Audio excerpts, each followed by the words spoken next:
కామారెడ్డి జిల్లాలో సీఎం రేవంత్ రెడ్డి పర్యటిస్తున్నారు. లైవ్ చూద్దాం.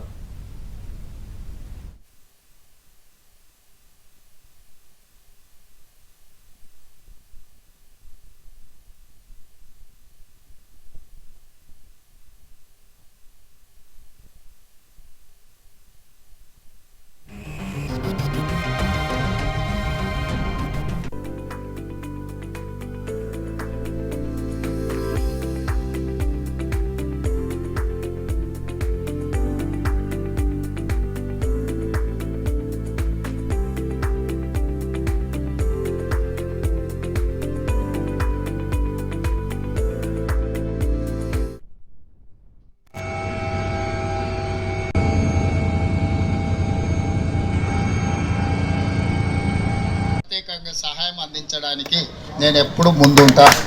ఈ కష్టాలలో మీకు అండగా నిలబడడానికి ఉంటా.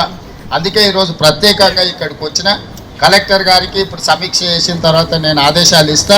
అన్ని మంచి పనులు చేయించుకోండి, కామారెడ్డిలో కష్టం వచ్చిన వాళ్ళని అందరిని కూడా ఆదుకుంటామని చెప్తూ, ఇక్కడ పోచారం ప్రాజెక్ట్ 103 సంవత్సరాల క్రితం 26 లక్షల రూపాయలతో కట్టింది.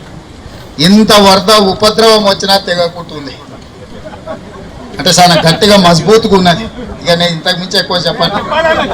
ఈ ప్రాంతంలో మంచి పనులు చేసినవి చాలా ఉన్నాయి. అదేవిధంగా మీకు చెరువులు కానీ కుంటలు కానీ తెగిన వాటిని రిపేర్ చేపిస్తాం, తెగిన రోడ్లను రిపేర్ చేపిద్దాం.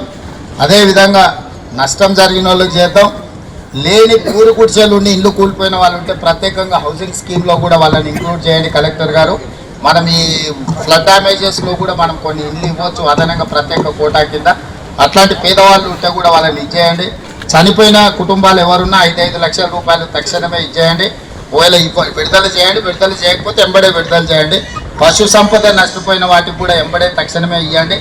ఇళ్లకు నీళ్ళు వచ్చినప్పుడు మనం దాన్ని ఆదుకోవడానికి ఇచ్చే నగదు కూడా అన్ని కుటుంబాలకు వచ్చినాయా లేదా వాటి అన్నిటిని కూడా మీరు చూసుకొని వాళ్ళందరికీ కూడా, ఇంకెవరైనా మిస్ అయితే కూడా వాళ్ళందరినీ కూడా మీరు పర్సనల్గా మళ్ళీ ఒకసారి ఆ కాలనీలు విజిట్ చేయించి వాటన్నిటిని కూడా చేయండి. వాళ్ళు ఏదో రిప్రజెంటేషన్ ఇస్తా అంటారు, వెళ్ళేటప్పుడు తప్పకుండా తీసుకుంటే తొందరపడగానే మళ్ళీ కలెక్టర్ ఆఫీస్లో పూర్తి స్థాయిలో సమీక్ష చేస్తాను.